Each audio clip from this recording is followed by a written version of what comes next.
സുഹൃത്തുക്കളെ, ഞാനാണ് ചെടിയാണ്. Happy independence day. ഹബീബിന്റെ ഒപ്പം. ഹബീബ് എവിടെയായിരുന്നു? നമ്മൾ എന്ത് പ്രോഗ്രാം? നമ്മുടെ ഒരു ഫ്രണ്ട് ഉണ്ട്, സിനാൻ കാരാടി. ഓരോരു സ്ഥാപനമുണ്ട്, സയൻസ് ഷോ അഡ്വർടൈസിങ്.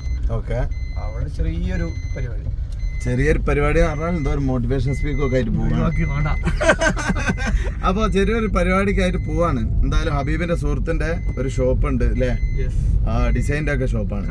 അപ്പൊ അങ്ങോട്ടാണ് പോണത്. അതിന്റെ ഇടയ്ക്ക് സാധാരണ ബ്ലോഗർമാരൊക്കെ എന്താ ചെയ്യാന്ന് പറഞ്ഞാല് മുട്ടായി ഒക്കെ കൊണ്ടുപോയിട്ട് എല്ലാവർക്കും ഇങ്ങനെ കൊടുക്കും, എന്താ കഴിച്ചോളി എന്ന് പറഞ്ഞിട്ട്, അല്ലെങ്കിൽ 100 റുപ്യ കൊടുക്കുക, പെട്രോൾ അടിച്ചു കൊടുക്കുക, ഒക്കെ പരിപാടിയാണ്. നമ്മൾ അവിടെ പോയിട്ട് ഓരോരുത്തർ ലഡു കൊടുക്കുമ്പോൾ നമ്മൾ വാങ്ങി തന്നു. വെറൈറ്റി അല്ലേ? അപ്പോൾ വെറൈറ്റി ആയിട്ട് നമ്മൾ എവിടുന്നൊക്കെ എന്തൊക്കെ കിട്ടും നോക്കുക. ലഡു കിട്ടും, ജിലേബി കിട്ടും, കൊടി കിട്ടും. അതിന്റെ ഇടയ്ക്ക് ഒരു ബാഡ്ജ് റൗണ്ടിലുള്ള ഒരു സാധനം ഇവിടെ ഇങ്ങനെ നെഞ്ഞത്ത് ഇന്ത്യൻ അങ്ങോട്ട് പതിപ്പിക്കണം, എന്നിട്ടാണ് കളി അല്ലേ? അതുകൊണ്ട് അപ്പോൾ കുറെ കഷ്ടപ്പെട്ടല്ലേ പിന്നെ ഗാന്ധിജി കൊണ്ടുവന്നത്. അപ്പൊ ഏശം വേദന ഒക്കെ സഹിക്കുക. അതെങ്ങനെയുണ്ട്? അപ്പോ അതാണ് ഗാന്ധിജിന്റെ ഒരു സ്വാതന്ത്ര്യം. അങ്ങനെ പരിപാടിക്ക് ഞങ്ങൾ ഇങ്ങനെ പോയിക്കൊണ്ട് നിൽക്കുമ്പം നേരെ താമരശ്ശേരി ഗവൺമെന്റ് ഹോസ്പിറ്റലിൽ ആടെ ഭയങ്കര പരിപാടി നടക്കുന്നുണ്ടായിരുന്നു. പ്രതിജ്ഞയും ഉണ്ടായിരുന്നു, എല്ലാ ഇന്ത്യക്കാരും എൻ്റെ സഹോദരി സഹോദരന്മാരാണ് എന്നൊക്കെ പറഞ്ഞിട്ട്. ഇത് താമരശ്ശേരി സ്കൂള്. ആടെ പോയി പായസം കിട്ടുമോ നോക്കാം. പായസാണോ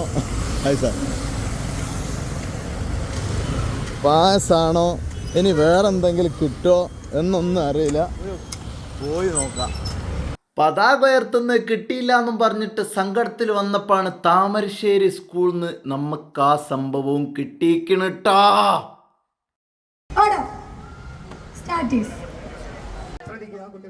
അങ്ങനെ കൊടി ഉയർത്തി കഴിഞ്ഞപ്പോഴേക്ക് നല്ല മഴ പെയ്തിരുന്നു. കുട്ടികളെ കോട്ടിങ്ങാഞ്ഞ ക്ലാസ് റൂമിൽ കയറി. അങ്ങനെ ഞങ്ങൾ കുറച്ച് കഴിഞ്ഞ് ഇങ്ങനെ ആ ഒരു പായസം കുടിക്കണം എന്ന് വിചാരിച്ച് ഇങ്ങനെ നിൽക്കായിരുന്നു. പക്ഷേ അന്ന് വേറെ ചെറിയൊരു ഉദ്ഘാടനം, ചെറിയൊരു പരിപാടി ഉണ്ടായിരുന്നു. നമ്മളെ ഹബീബായിരുന്നു അവിടെ ചീഫ് ഗസ്റ്റ്. ആ പരിപാടിക്ക് ഒന്ന് കയറി ഞങ്ങൾ നേരെ പായസം കുടിക്കാൻ അങ്ങോട്ട് വിട്ടു. പായസം എടുത്തു. പതാക ഉയർത്താൻ ഇങ്ങോട്ട് വരണ്ടേന്ന് ഞങ്ങൾ വേറൊരു സ്ഥലത്ത് നിന്ന് ഉയർത്തി വരിക എന്നുള്ളത് അതൊക്കെ ഓർമ്മയില്ലല്ലോ.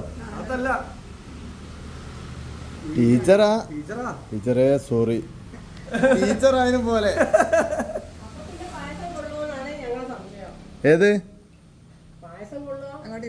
കൊള്ളുന്നതാ കിട്ടി കിട്ടോ. അതെന്ത് പായസാണ്? ഇതെന്ത് പായസാ?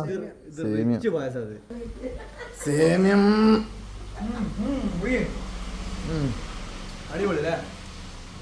എൻ്റെ അമ്മോ, ടീച്ചർക്ക് പായസം തന്നതിന് നന്ദി. ഒരു നന്ദി കൂടി. Thank you teacher. നിങ്ങളുണ്ടാക്കിയേ സൂപ്പർ. വാവ്. ഞങ്ങളിങ്ങനെ ഇതിലൊക്കെ പോയി താമരശ്ശേരി പോയി, കോഴിക്കോട് പോയി, ഇതിലൊക്കെ കറങ്ങി. ലാസ്റ്റ് ഞങ്ങളെ സ്വന്തം നഴ്സറിയിലെ ടീച്ചർമാരെ ഞങ്ങൾക്ക് പായസം തന്ന്. 2 ടീച്ചർമാരും. നിങ്ങളെ പേരുന്നായിരുന്നു? ഫാത്തിമ സുഹറ ടീച്ചർ. നിങ്ങളെ റംല ടീച്ചർ. എന്തായാലും പായസം സൂപ്പറായിരുന്നു. Thank you. അങ്ങനെ അബിയേ പായസം കിട്ടി. ടീച്ചർമാരോട് നന്ദി പറഞ്ഞ് സന്തോഷം. ഇന്നത്തെ സ്വാതന്ത്ര്യ ദിനാഘോഷം ഇവിടെ സമാപിച്ചിരിക്കുകയാണ്. അപ്പം അടുത്ത വീഡിയോയിൽ കാണാം. Bye guys.